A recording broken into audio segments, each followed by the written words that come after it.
¿Cómo están? Les saluda José Toledo, bienvenidos a Hora Cero, programa de informes, de entrevistas y por supuesto de tocar los temas que a ustedes les preocupa y necesitan conocer. Hoy vamos a hablar de las enfermedades tropicales, lo que está ocurriendo en nuestro país. Hay más de 8.000 casos reportados de tosferina, algo que por supuesto preocupa y mucho a padres de familia, niños, jóvenes, etcétera, entre otras cosas. Y por supuesto también hablaremos de políticas públicas en la primera parte de nuestro programa Hora Cero con el doctor Washington Alemán. Doctor, gusto saludar. ¿Qué tal? ¿Cómo está? Muy buenos días, gracias por la invitación. Siempre es un placer conversar contigo. Indiscutiblemente nos preocupa y mucho lo que sucede con algunas enfermedades, fiebre amarilla, y lo de la tosferina. Mucha gente ha dicho que la gripe, el cambio de clima, etcétera, permiten evidentemente que hayan unas fuertes gripes, tos, etcétera. Pero si estamos hablando de que ya hay 15 fallecidos en lo que va del año y que se está hablando la posibilidad de que a finales del 2025 existan 70.000 casos de tosferina, es decir, más del doble del año pasado, es una situación preocupante. Mira, definitivamente yo creo que el comentario que realiza es un comentario real de una enfermedad infectocontagiosa que puede ser prevenible y que lastimosamente por múltiples factores estamos viviendo en este momento este brote epidémico, que si bien es cierto, a veces se lo puede minimizar, pero el impacto que tiene sobre todo en una población muy sensible, como es la población pediátrica y en especial los recién nacidos y menores de un mes, hace que si esto no se lo controla adecuadamente, las complicaciones y los problemas que puede hacer sobre todo sobre este grupo etario puede ser importante, ¿no? Ahora, ¿cómo lograr justamente que eso ocurra? Es decir, el control. ¿Cómo mira usted las acciones que está llevando el Ministerio de Salud, el ministro y por supuesto todos los centros adyacentes al ministerio? Mira, las acciones para llevar a cabo, creo que no hay que descubrirlas. Todo esto está escrito en manuales de donde cuando existen brotes epidémicos tú intervienes. Yo creo que la diferencia son por las acciones y por la decisión política o el apoyo político que tienen estas acciones. El vacunar, el tratar de identificar casos, el mejorar la vigilancia epidemiológica, el tratar de dar tratamiento antibiótico, es decir, la receta está lista, lo que tienes que hacer. Lo que hay que tratar de establecer es cómo lo haces, si lo haces adecuadamente y si tienes los recursos para hacerlos. Por lo tanto, las medidas, vuelvo y te lo repito, en la receta están listas, lo que tenemos que tratar de ver es su aplicación. Esto no va a desaparecer de la noche a la mañana, va a tomar probablemente algunas semanas hasta que este brote epidémico logre llegar a una meseta y probablemente llegar luego a números más estables, hasta tratar luego de poder mantener el programa de inmunizaciones que es la base fundamental justamente para prevenir. ¿Cómo identificar en las casas? Primero y segundo, ¿cómo combatirlo? ¿Cómo tratarlo de manera inmediata? Mira, una de las cosas que nos preocupa es que ya ha bajado un poco la percepción del riesgo, ¿no? Ya no se habla de tosferina. Por eso estamos aquí en esta entrevista, justamente porque yo veía los titulares y cada vez iban así. Ya es como una moda, ¿no? El tema de titular era la tosferina, después ya no, cuando los casos continúan. Claro, y por eso te felicito por tu espacio educativo, porque yo creo que hay que tratar de dejar claro que uno no trata de alarmar, no trata de causar pánico, sino de educar. Y definitivamente problemas como la tosferina es un ejemplo donde la educación a la población es fundamental, ¿no?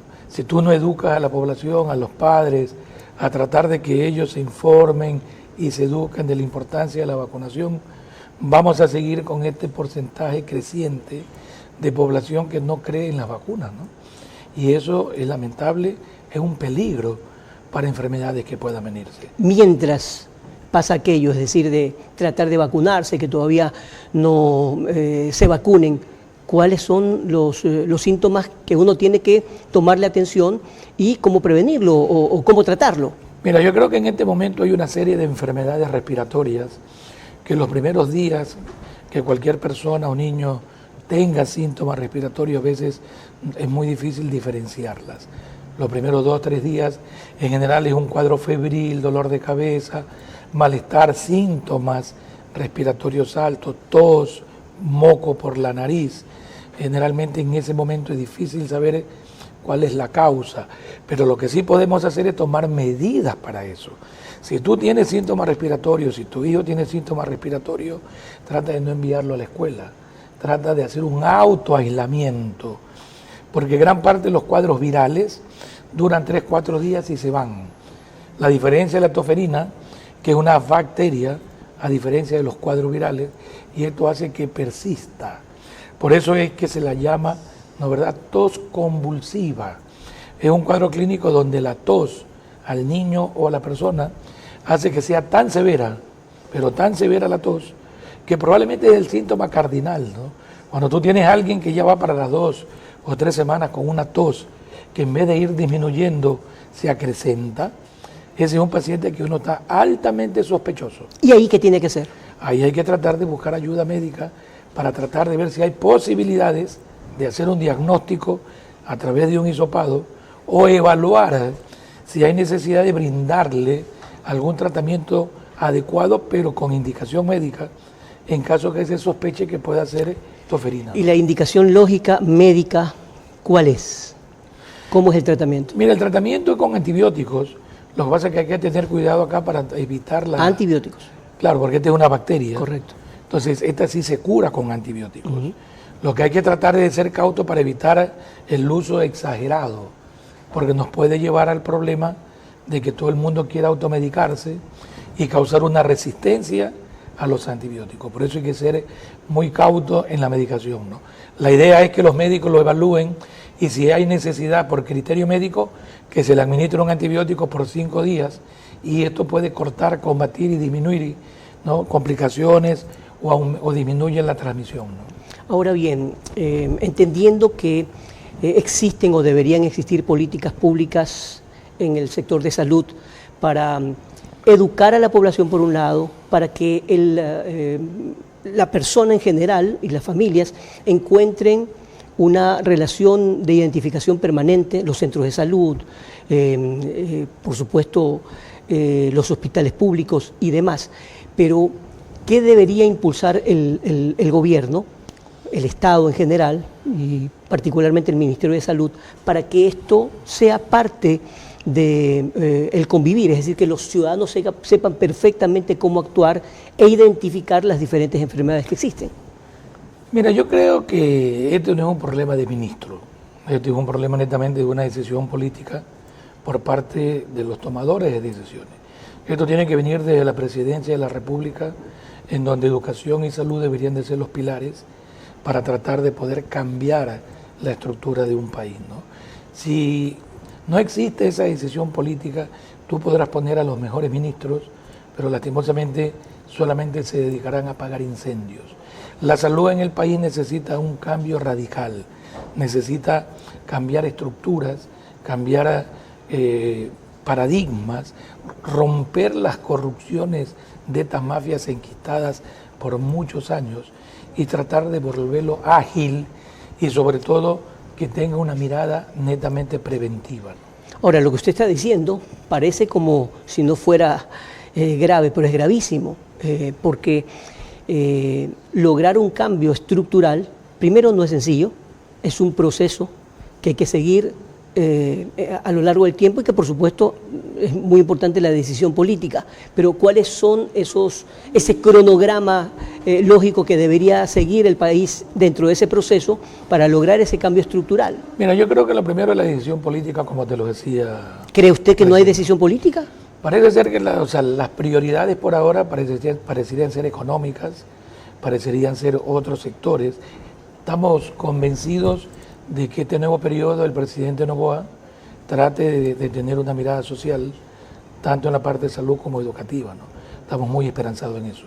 Lo segundo que yo creo que hay que dejar claro acá, que el Ministerio de Salud no puede ser juez y parte, no puede apagar incendios y al mismo tiempo ser el que vigila, el que controla. Es decir, estamos convencidos que aquí es necesario crear una pequeña comisión adjunta a la Presidencia de la República para que elabore toda una estructura, toda una reforma que luego sea socializada a nivel tanto de la parte ejecutiva como de la Comisión de Salud en el Congreso. Estamos convencidos que este cambio no va a ser de la noche a la mañana. Paralelamente a estos cambios estructurales que hay que elaborarlos, así como se habla de las reformas constitucionales, que tú lo puedes hacer a nivel de la Asamblea, Salud definitivamente tiene que elaborar una reforma dentro de su sistema de salud. Paralelamente, hay que tratar de ver las prioridades que el país tiene en lo que es salud pública. ¿Y cree usted que se está coordinando adecuadamente aquello? Es decir, ok, no es solamente un tema de ministro o el ministro de turno, de gobierno sí, como Estado, etcétera, pero en eso interviene la academia, los médicos particulares, las clínicas, etcétera. Mira, históricamente en los últimos 20 años el manejo vertical de la salud ha dejado excluido o por fuera a todos quienes son actores del sistema de salud. En los últimos 20 años se ha creído que el Ministerio de Salud y el gobierno es el único que puede prevenir, tratar, coordinar, y muchas veces el resto de actores, la academia, las sociedades científicas, la red pública que se llama, ha quedado de lado. Una de las sugerencias es tratar de horizontalizar, invitando a todos los actores a tratar de elaborar una estrategia país, para tratar de que lo que ciertos organismos puedan realizar, ¿no verdad? Encárgale. O sea, nosotros tenemos universidades politécnicas que pueden realizar vacunas, que pueden producir vacunas. Y eso no se está haciendo. Por eso te digo, ¿no? Nosotros tenemos las universidades politécnicas que hemos conversado hace muchos años y están en capacidad de producir alguna determinada vacuna o suero antiofídico. Es decir, cuando hablamos de devolverle al Instituto de Higiene toda su rectoría o todas las atribuciones que antes hacía, no necesariamente tiene que hacerle el instituto. El instituto puede supervisar para tratar de establecer y hacer alianzas con la academia para poder llevar a cabo ciertos medicamentos, ciertos productos, ciertas vacunas que el país requiere y que por costos a veces tú no lo puedes llevar a cabo. Estamos en Hora Cero. Les recordamos que nos siguen a través de YouTube en RTW24, 24/7 y por supuesto una cantidad de canales en Canal 14 por CNT, Canal 14 por Claro, por Stream y en RTU a partir de las 17 horas que también nos retransmiten. Volvemos después de la pausa comercial.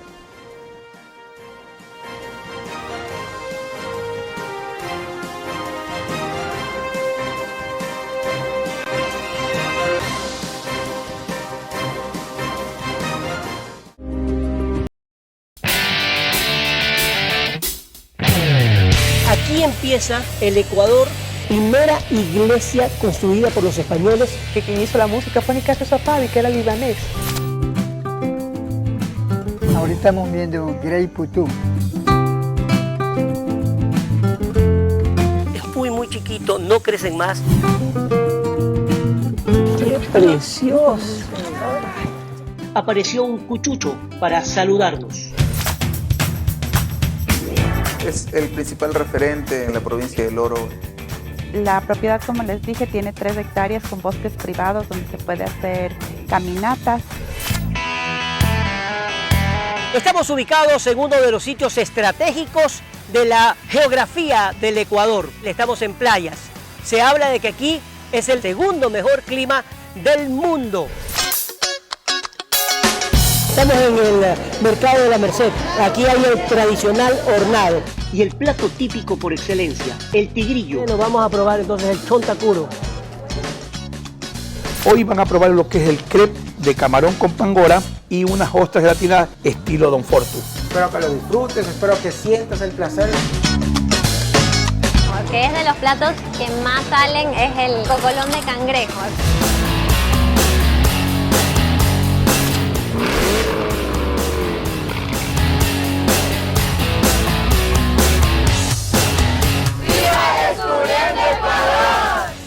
Descubriendo Ecuador con José Toledo.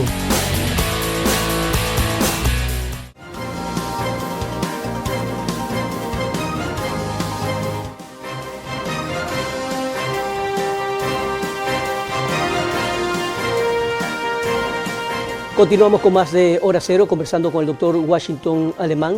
Indiscutiblemente no son titulares, pero lamentablemente se van a convertir en titulares si seguimos prestándole poca atención a lo que está ocurriendo.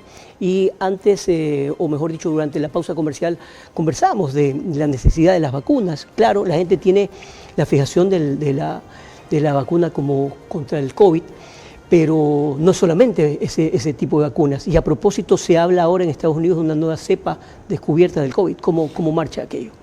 Mira, yo creo que el primer punto que hay que dejar claro es que cuando uno habla de vacunas, piensa que las vacunas solo son para la parte pediátrica, ¿no? Pero uno tiene que quedar claro que la vacunación del adulto, la vacunación de la mujer embarazada, la vacunación del adulto mayor, en este momento está tomando un auge justamente para tratar de evitar complicaciones de enfermedades que no solo se presentan a nivel pediátrico. El segundo punto, estos grupos antivacunas, que ya son grupos muy pequeños, pero que lastimosamente hacen mucho escándalo, están llevando a tratar de que todo lo que se hablaba en contra de las vacunas del COVID, ¿no?, se quiera meter en una misma olla, como se dice vulgarmente, con el resto de vacunas. Y esto es peligroso, porque las vacunas y el agua potable son los descubrimientos más importantes en la salud pública. Las vacunas no solamente han salvado vidas, han disminuido que probablemente ciertas enfermedades las contengan. ¿Y qué decir para aquellos antivacunas que mencionan, por ejemplo, que muchas muertes por razones cardiológicas, etcétera, derivan justamente de las vacunas del COVID? Mira, la vacuna del COVID, lo que tenemos que dejar claro que no es una vacuna que apareció de la noche a la mañana como quiere ser indicada, ¿no? La vacuna de COVID, de las varias plataformas se habla de la composición. Son composiciones que vienen siendo estudiadas hace 15 años, de estudios para diferentes enfermedades, y que el COVID probablemente dio la oportunidad para ponerlas como emergencia a la población ante una enfermedad que, si no hubiera sido por las vacunas, estuviéramos hablando de lo mismo que pasó hace 100 años, probablemente con la gripe española, ¿no?, con los millones de muertos que hubo. Las primeras vacunas que salieron para el COVID, al igual que cualquier medicamento, tiene efectos colaterales, pero sus efectos colaterales fueron menor del 1%. Lo que pasa es que una cosa es que tú vacunes a 100 personas y otra cosa es que vacunes millones de personas. Es probable que los efectos colaterales los vas a tener, pero los beneficios son mucho mayores. Y estos se fueron mejorando.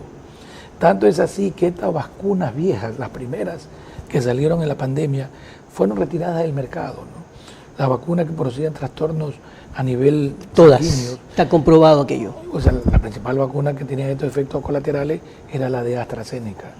Y el propio AstraZeneca la retiró del mercado. Actualmente ya es una vacuna que no se usa.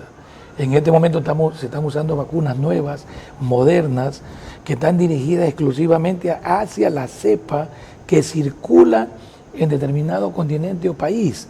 Va a ser muy parecido a la influenza. La influenza es un virus que tú todos los años tienes que vacunarte, porque es un virus que tiene una capacidad de mutar, de cambiar. Por lo tanto, hay que vigilar para que estos cambios se incorporen en la vacuna. Actualmente, doctor, perdón que le interrumpa, cualquier persona quiere optar por una vacuna. El Ministerio de Salud las provee a los diferentes centros médicos, etcétera. O sea, existen vacunas que están dentro del calendario que el Ministerio de Salud tiene, sobre todo para la parte pediátrica, que son gratuitas, en donde tú tienes que acudir a cualquier unidad y tienes un calendario y un registro de acuerdo a las diferentes edades que el niño tiene. Hay otras vacunas, sobre todo en el adulto, que el Ministerio de Salud no las proporciona, que están de manera privada y que se las prescribe de acuerdo a los requerimientos. Quienes estamos metidos en la parte de enfermedades infecciosas, estamos tratando de presionar al gobierno para que muchas de estas vacunas sean gratuitas también para el adulto. Se han logrado muchos avances. La vacuna del HPV, del papilomavirus, por ejemplo, es una vacuna que previene el cáncer del cuello de útero. Es decir, eso ya está comprobado. Por lo tanto, hay que vacunar a todas las niñas. Pero no solo las niñas de 9 años, sino que las niñas que sean activas sexualmente, desde los 9 hasta los 25. Y no solo las niñas, sino también los niños. Por lo tanto, el gobierno ha hecho un gran avance ahora hasta los 14 años, ¿no, verdad? Es probable que sea por aspecto presupuestario, pero yo creo que hay que seguir apoyando para tratar de que siga aumentando la edad. Es decir, en ese sentido, el gobierno ha actuado de una manera correcta. Yo creo que actúa responsablemente acorde a su presupuesto, ¿no? Y yo creo que esto va a seguir mejorando, ¿no? Creo que la vacuna es cuestión de conversar con los tomadores de decisiones para que vean los beneficios y los ahorros que tú tienes entre vacunar a una persona, a una mujer, o tratarla cuando tiene un cáncer de cuello de útero. Ahora bien, indudablemente tranquiliza saber que de manera silenciosa, porque otra vez insisto, la mayoría de los medios de comunicación probablemente no lo han dicho, pero el gobierno a través del Ministerio de Salud, etcétera, está cumpliendo con respecto a esas vacunas, pero la información debe ser de doble vía o la comunicación de doble vía. Entonces, la población se tiene que informar también para saber en qué momento llevar a los niños o a las niñas a hacerse, por ejemplo, los exámenes respectivos y las vacunas respectivas, así como las personas adultas mayores. Pero eso no es tan rápido, no es tan sencillo, o al menos no se conoce. Mira, nosotros estamos empeñados, quienes ya tenemos algunos años en la práctica médica, de tratar de que la población, sobre todo padres jóvenes, no se olviden de la historia. Creo que hay un refrán muy popular que dice que si tú te olvidas de la historia estás condenado a repetir los errores, ¿no? Así es. Entonces, cuando tú conversas con padres de 20, 30 o menores de 40 años, es probable que ellos no hayan visto pacientes con poliomielitis. Es probable que no conozcan a nadie que ha tenido alguna parálisis por la poliomielitis o no vean alguna secuela de alguna otra enfermedad de la infancia. Cuando uno, en la época mía y creo que la tuya también, yo tenía compañeros, por supuesto, que tenían poliomielitis y que andaban con muletas. Así es. Y esta enfermedad fue erradicada por la vacuna. Y cuando tú conversas con padres jóvenes, desconocen esto. Entonces yo creo que esta historia es necesaria tratar de actualizarla, porque muchas veces hay cosas que se piensa que actualmente pueden ser reemplazadas, ¿no, verdad?, por cosas que no tienen ningún sustento técnico y que las redes sociales son las que incrementan toda esta información. Pues bien, vamos a continuar haciendo seguimiento de estos temas. Es uno de los temas que más nos preocupa aquí en Hora Cero, que le hemos hecho un seguimiento en diferentes espacios y por supuesto no vamos a terminar con aquello y esperamos contar siempre con su respaldo y con sus entrevistas y obviamente la información que merece ser conocida por los ciudadanos. No, siempre presto a agradecerte y felicitarte. Creo que es necesario tener espacios de comunicación donde podamos colaborar, sobre todo para educar a la población. Perfecto, vamos a ir a una pausa comercial y luego hablaremos de la selección ecuatoriana de fútbol de cara a su partido entre Ecuador versus Brasil el próximo jueves. Ya regresamos.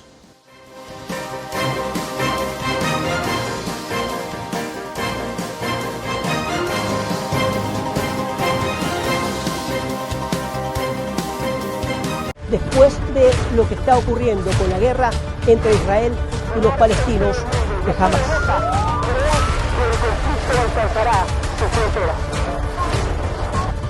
En marzo del 2004, España fue sacudida por el terrorismo. Aquí en Madrid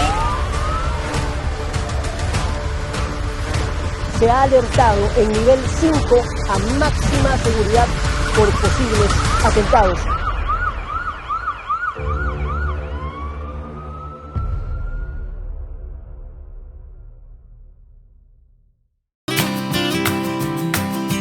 ¿Qué significa Yacuviña? Proviene de los vocablos yacu, que es agua, y viña eterna. Hace millones de años, cuando la tierra caía, del alrededor de esto lo que acercaba nunca moría. Esta tierra no queremos perder, porque queremos vivir. Puyango es un lugar bastante representativo, interesante. En cada comunidad quichua existe un chamán. Ellos son guauranos. Guayaquil también es semillero de cantautores que han hecho historia en Ecuador.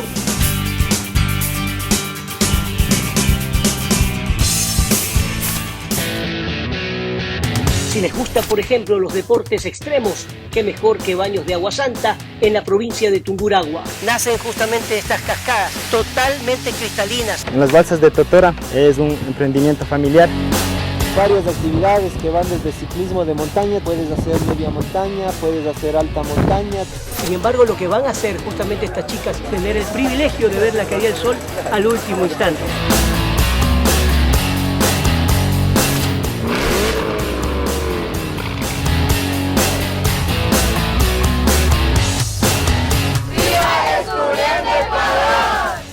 Descubriendo Ecuador con José Toledo.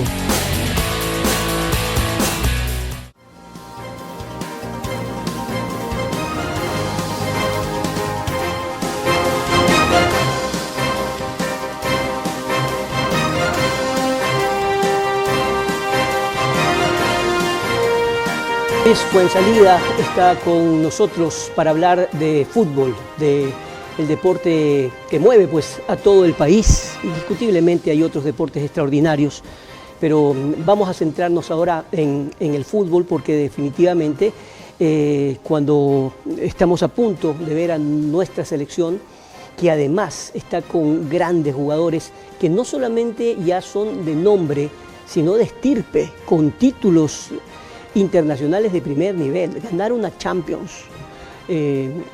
estar con un jugador allí como Pacho realmente es digno de orgullo, pero además de soñar con otro tipo de triunfos, ¿verdad? Así que Juan Luis, muchísimas gracias por estar aquí.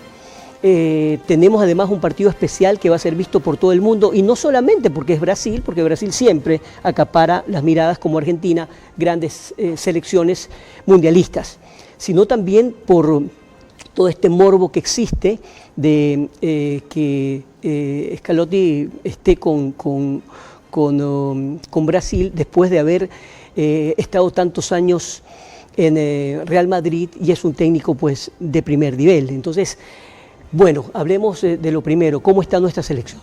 ¿Qué tal, José? Gracias por la invitación. Bueno, Ecuador viene con un boom anímico increíble, ¿no? Moisés Caicedo ganó la Conference League la semana pasada, es el jugador latino más cotizado en Europa, después de esa transferencia que tuvo de Brighton al Chelsea.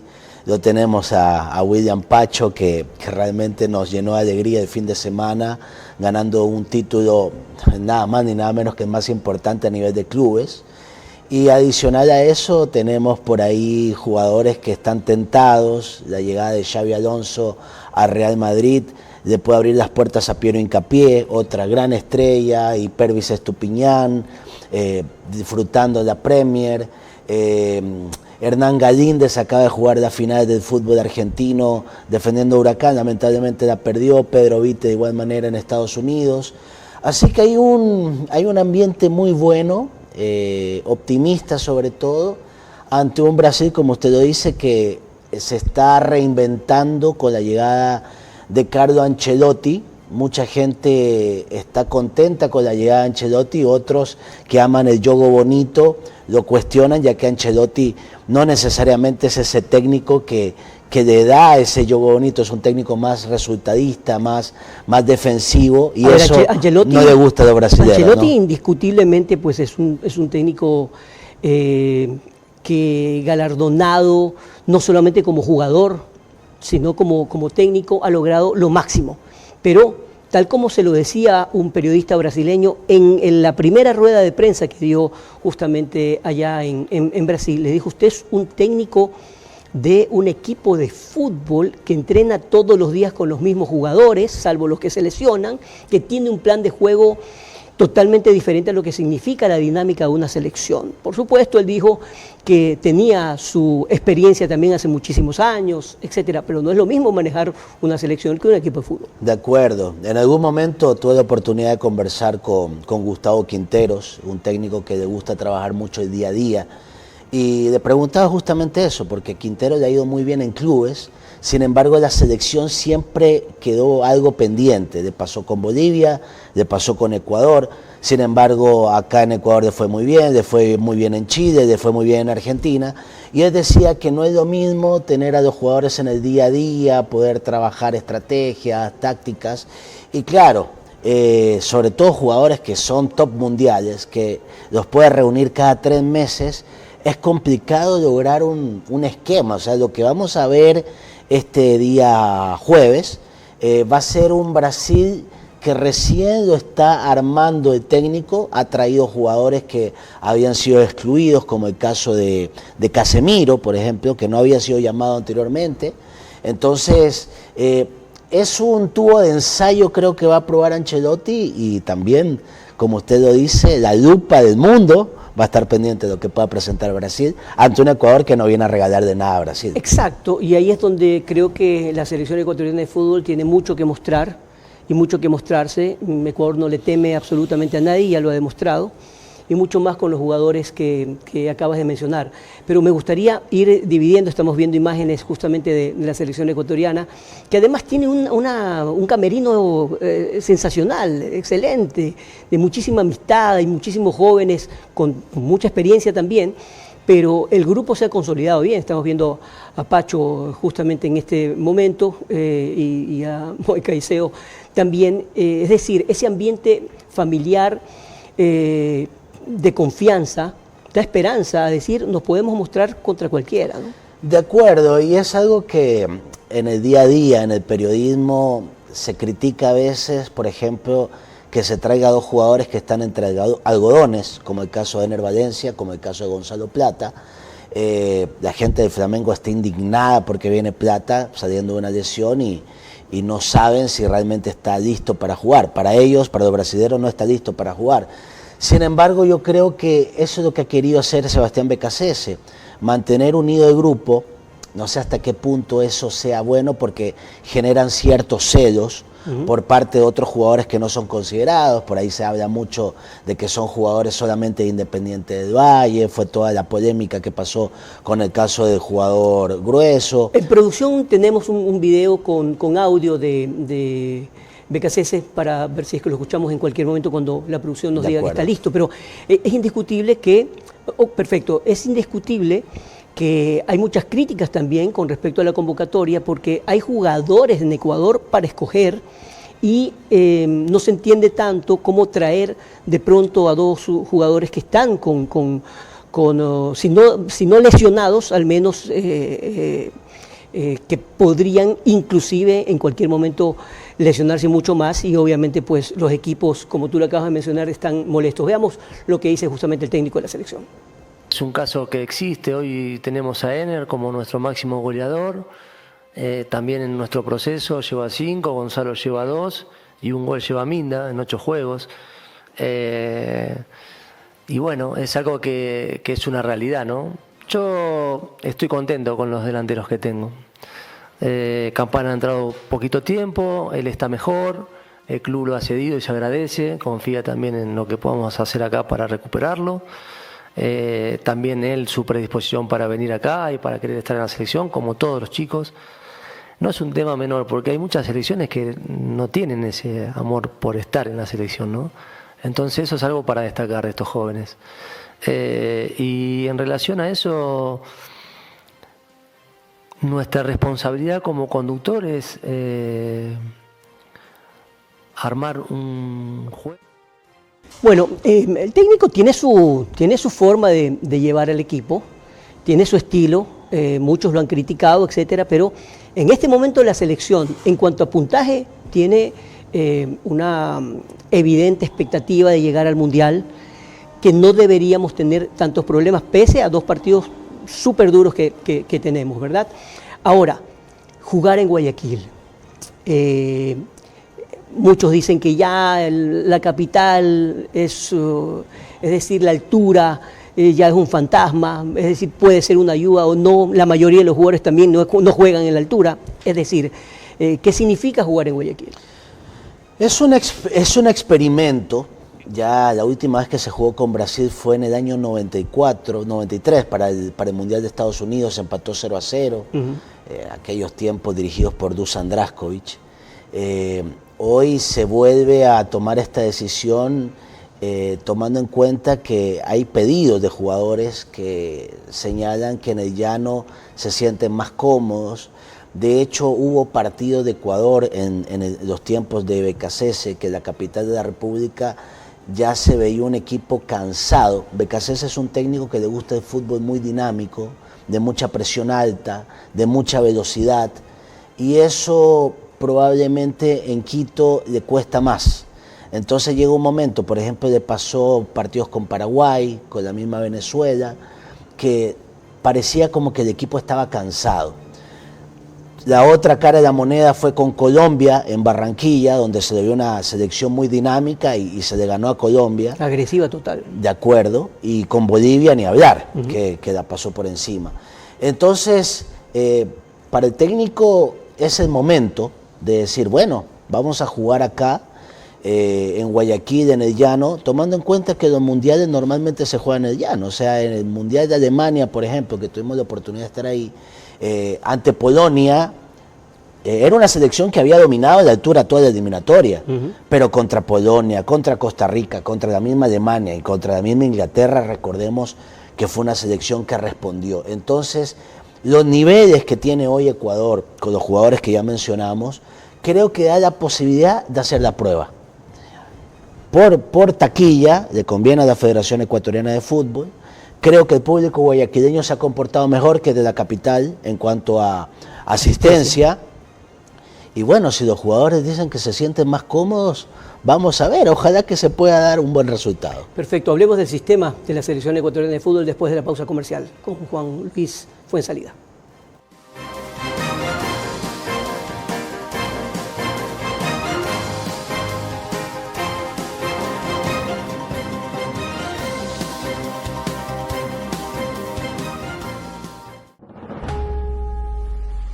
Los ecuatorianos que salieron del...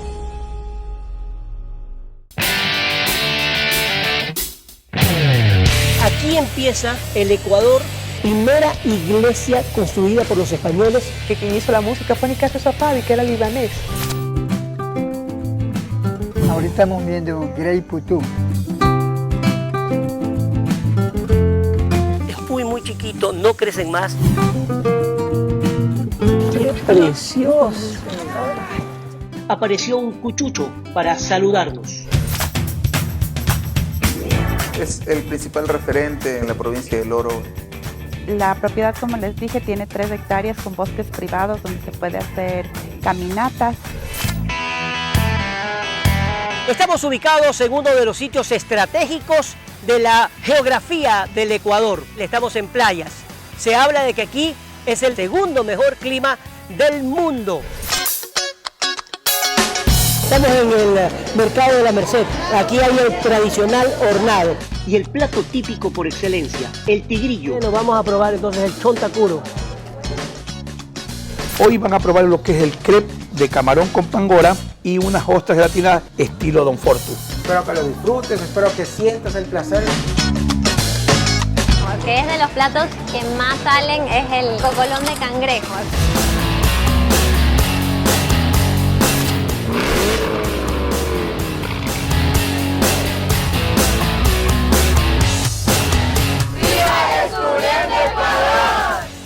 Descubriendo Ecuador con José Toledo.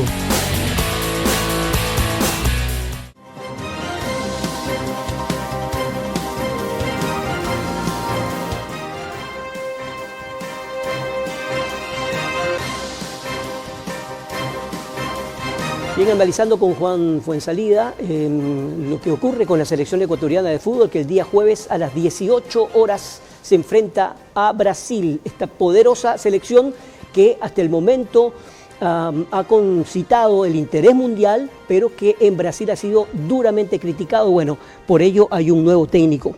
Este técnico que tan prestigioso y adorado fue en Madrid, Ancelotti, llega además con una expectativa enorme, pero de una manera muy inteligente. Por ejemplo, contrata a Kaká, su amigo de siempre, su compañero, y además a quien dirigió, lo lleva para que maneje camerino. Y por ejemplo, jugadores importantísimos como Neymar no lo lleva a la selección explicándole que definitivamente, aunque ya no está lesionado, definitivamente no está listo, digamos, es decir, manteniendo un liderazgo de entrada. Ahora, ese equipo, indiscutiblemente, como ya lo has mencionado, genera una posibilidad siempre en cualquier parte del mundo que pueda pues descollar, esté en una tarde-noche extraordinaria y pase por encima cualquier selección.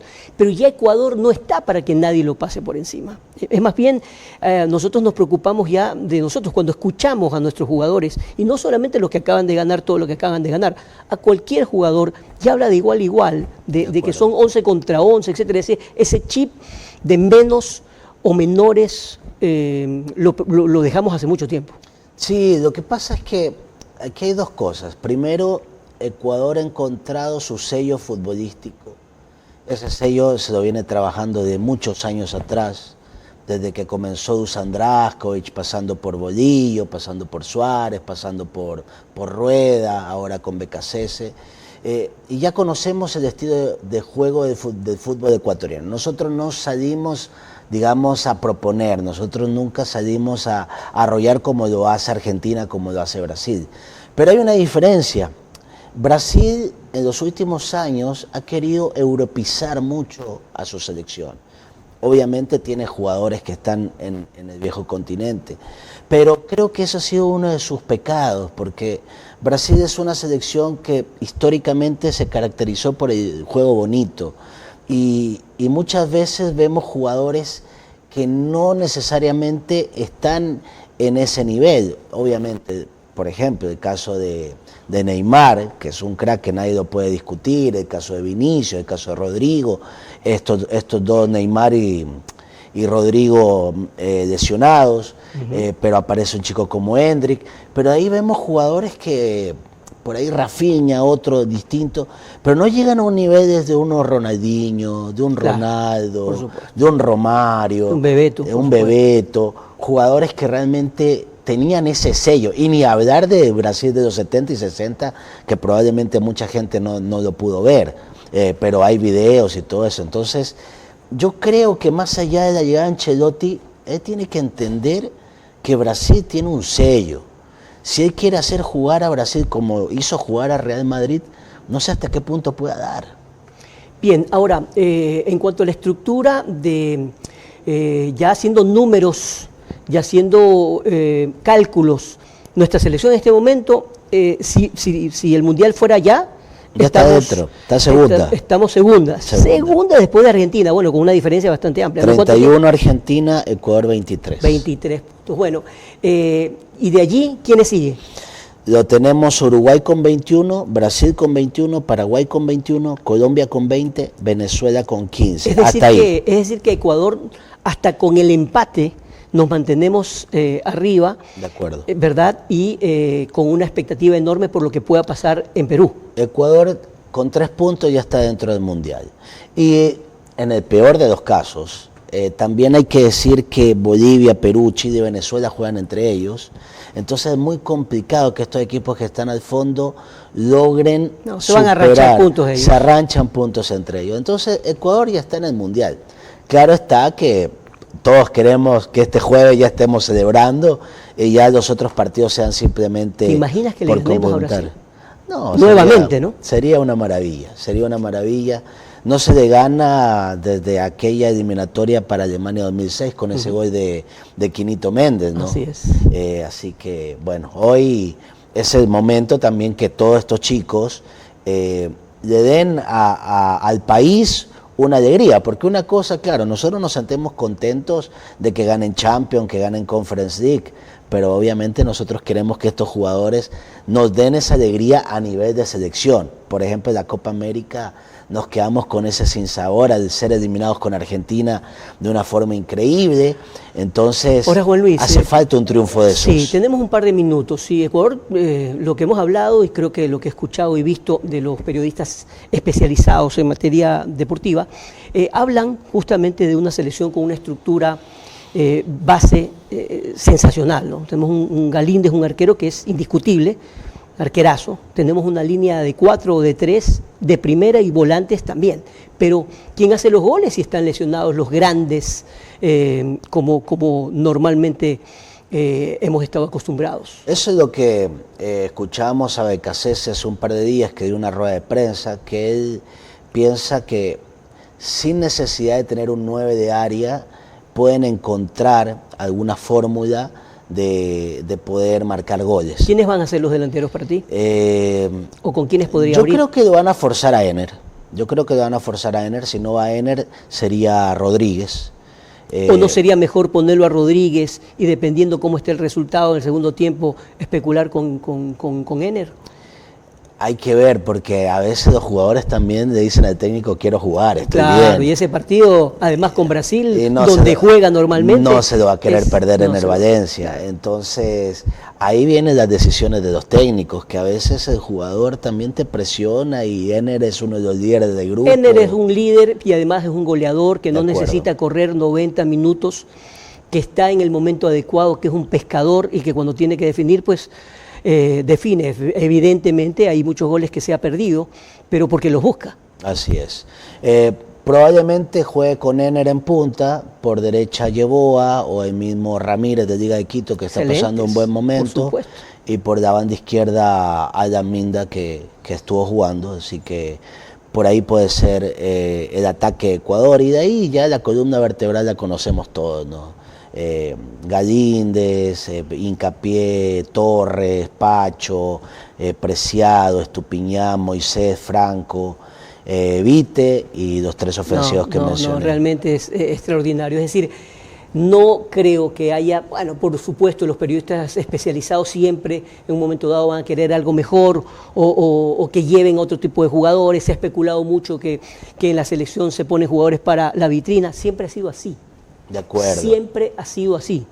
Ahora, estos jugadores, los que han descollado, también antes no eran conocidos.